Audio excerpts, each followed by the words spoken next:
What's going on, guys? I'm Tim Kelly. He's Anthony SanFilippo. This is Phillies Stoplight on Pattison. Phillies split a doubleheader with the Mets, and it's pretty similar to the doubleheader they played a few weeks ago. They win game one, and game two kind of just turns into a marathon game that they were out of for the most part. It does feel like the way pitchers and bullpens are used now, doubleheaders turn into default splits in most cases. Yeah, and I'm going to do the Chris Collinsworth slide in here, right?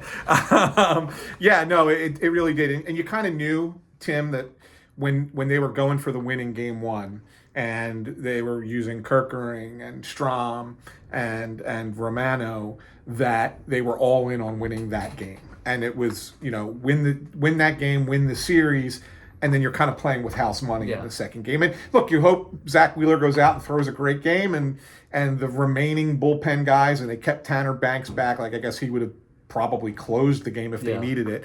But that's it. You kind of hope that maybe he gives you 7, and then 1 or 2 guys can get you through those last 2 innings, and everything would be fine. Turns out Zach Wheeler didn't have his best stuff tonight. Got hit around a little bit, gave up 6 runs. Not a lot of great control. Only got 4 hits, but he also had 4 walks, right? Uncharacteristic for him. And the Braves took advantage of it, and the Phillies were never in the game. So yeah, you're right. I mean, they went for it all in game one of the doubleheader, and it worked out. And to be honest with you, if you're splitting a pair of games against the Braves without Bryce Harper, who was not in the lineup for either game, and sounds like he might miss tomorrow as well, you're probably happy with that outcome. Yeah, and we'll get to Bryce Harper because the Phillies take 2 or 3 in this series, but the storyline is something that happened in the first inning of Game 1 in the series. Spencer Strider hits Bryce Harper on the elbow. Harper was not wearing any padding on that elbow. And Anthony, kind of take us through what Rob Thompson said pregame about this, and then you also talked to Spencer Strider after that game as well. Yeah, no, so Rob was asked, why there was no retaliation. And he basically said because it wasn't an intentional pitch. They didn't believe it. Strider said it wasn't. No one in the clubhouse believed it was intentional. You didn't see anybody chirping out at Strider for hitting Harper. Harper didn't react negatively to him. As you remember when he got hit by was it Blake Snell, that when he broke his wrist or whatever it was. Like that, he reacted negatively right away. He didn't do that this time. So I don't think that anybody really believed that it was an intentional, hit by pitch. And I know a lot of people want to make the argument that, well, that was the 3rd time he was hit in 4 games. Well, the Braves didn't hit him the first 2 times. The Athletics did, right? So why wasn't anybody upset that he got hit by Athletics pitchers? People only got upset because A, it was the Braves who were a rival, and B, it was Spencer Strider, who fans in Philadelphia love to boo and love to hate. And that's the only reason that they did. Rob Thompson did say if he felt that his player was being thrown at intentionally, he said, well, I don't know what I would do. He didn't want to get himself in trouble. But I think that the implication there is that obviously something would have happened. And if you remember, it was just a year ago when they were playing the Tampa Bay Rays, Edwin Uceda comes in for the Rays, and he had been their closer, and he was doing great at the time. Nobody could touch him, and the Phillies lit him up. They put up, I think, 4 runs on him in the inning. Harper doubled off him, was on second base. And Uceda threw at Castellanos. He ended up getting a 3-game suspension. Kevin Cash got a suspension as well for the Rays. The Phillies responded to that. The dugout emptied. Harper went after him. Castellanos was chirping. So players know when someone is intentionally throwing at them, and they will respond in kind. The fact that they didn't in this case tells you that they know that this was a pitch that just got away. Well, and this is one of the problems, and I'll choose my words carefully here, but this is one of the problems when you have content to fill for 5 days, 24 hours in some cases, and just doing game results doesn't necessarily move the needle. You start to stretch some of these topics, and there's just no way, if you know ball, that you watched what Spencer Strider did and said, oh, he was intending to do that. And if your argument is, well, it doesn't matter, he hit him on the elbow, which, I mean, it's not like Spencer Strider. No pitcher can aim that well that they can hit someone at a perfect spot, or that he knew Bryce Harper had Tommy John, so he purposely hit him there. That is beyond stupid. But I just look at this and say it's really reaching for a topic at a slow time, because there's nothing about that. And I guess your thought there is that Well, even if it wasn't on purpose, you got to hit them so they don't do it again. But like Chris Sale hit Trey Turner today in game 2, that wasn't on purpose. And it wouldn't have, like, if the Phillies had gone out and beamed someone on in the Braves last night, it wouldn't have changed the fact that Trey Turner got hit on the foot tonight. And Rafael Marchand got hit Right. for the game-winning run in the opening game. Right. So, like, I mean, it happens. I mean, those were not intentional hit by pitches either. It's just part of baseball, right? And you got to accept it. And the best thing about it, though, I got to be honest, was Strider himself. I mean, you mentioned that I went into the clubhouse and talked to Strider yesterday. I think that the guy, if he pitched anywhere else, would be really, really likable in this city. Imagine him here. They'd love him here with the kind of personality that he has. And he had fun with it. He was like, I'm not a complete sociopath, is what he said. I do have some empathy. I don't want to see anybody get hurt. And then he said how much he loves pitching here. He's like, everybody's always asking about my family, and they're constantly looking out for me. And I think that when he says those things, obviously it's tongue in cheek, but he gets it. He knows what Philadelphia is all about, and he fuels that rivalry a little bit, and he does it in a playful manner. It kind of reminded me of what Joey Votto used to do when he came here. Yes, very much so. It's fun. Spencer Strider is, I don't know that he's going to hold up. Like, it reminds me of Tim Lincecum a little bit. He's throwing that hard, that small of a body. I don't know how you hold up, but he is an excellent pitcher. It's a fun rivalry. The Strider chants have become like a staple. I think the problem with Bryce Harper, I don't know why my voice just cracked. I think the problem with Bryce Harper is that teams are so scared to throw a ball over the middle of the plate because he will hit it 400 feet that you get so many times where they're pitching him tight, and that's why you've seen got hit in the eye. He got hit in the hand area by Blake Snell when he broke that.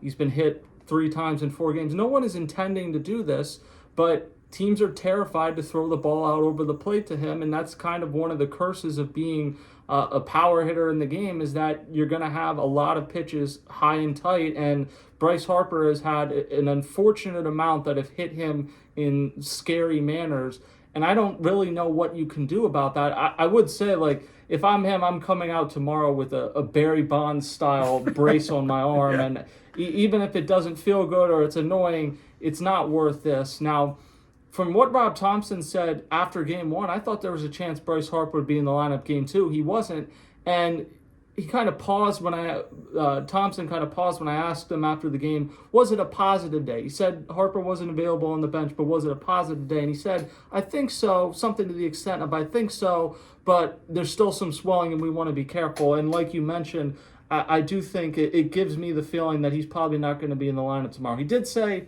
not a IL. They still don't think it's an IL, but I wouldn't be surprised if it's till Saturday or Sunday that he's back. Yeah, I think so too. I think it's probably just see how he feels every day, each day. He said there's still some swelling, there's still some pain. He did not swing a bat today. That was another thing that he said, which was, I thought was interesting, because I would have felt that at least between games or at some point he would have gone into the batting cage underneath back behind the dugout and give it a shot just to see what it felt like. And the fact that he didn't even pick up a bat and do that tells you that he's really sore. Well, it tells you, I think if he was going to play tomorrow, he would have picked up a bat at some point today. At some point, correct. I kind of doubt he shows up at 11 tomorrow morning, swings a bat, and at 3 o'clock he's in the lineup. Correct. I agree with you. And so I certainly think he's out of the lineup tomorrow, probably Saturday as well, and maybe he comes back on Sunday. And I think that's a fair assessment. I guess the question is, when you look at what's coming up with the Brewers, what do? Do you stick with Bohm at first and Sosa at third and just ride that? Or does the pitching matchup change anything? Like, I don't know. I pretty much think it's got to be that, right? Yeah, I mean, you could put Weston Wilson in at third potentially and have Bowman at first. Or at first and have Sosa at third if you want to. I don't think you're giving Bowman an off day right now. But, yeah, you have a little bit of flexibility. It is a time where you wish you saw it Cody Clemens, but, I mean, obviously... Twins are happy they have Cody Clemens. When Bryce Harper's in the lineup, Cody Clemens didn't have a role, so it's kind of one of those things that's unfortunate, but what were you going to do? He just didn't fit on the team as constructed. Now, the Brewers are coming in this week.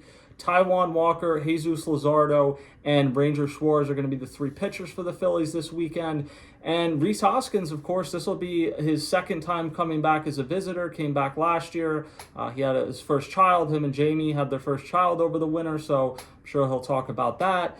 What's interesting about the Brewers is Rhys Hoskins did not have a good first year with them. He's having a really good year this year, which has created this bizarre, lazy take about, well, maybe the Phillies will trade for him and move Bryce Harper back to left field.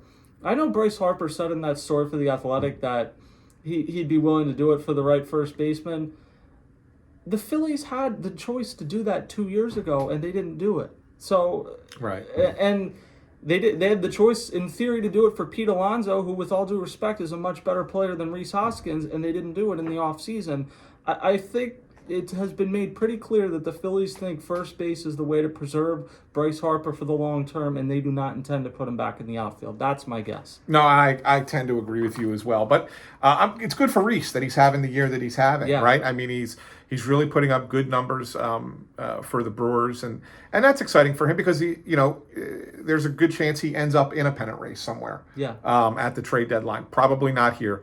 But probably, I mean, who knows? Maybe he ends up on arrival and ends up having to play the Phillies in the playoffs. That could be an interesting possibility as well. So, the Brewers are a team that, they were much better last year. They just haven't had guys live up to their back of their baseball card this year so far, other than Hoskins, who's been really good. But I think that, there's still time for them to kind of get back into it, but right now, they are a team that you should be able to, if you're playing like the Phillies have been playing, you should be able to win a series against them as well. So it's going to be an interesting weekend for sure. Taijuan Walker allegedly making his last start and then going to go into the bullpen.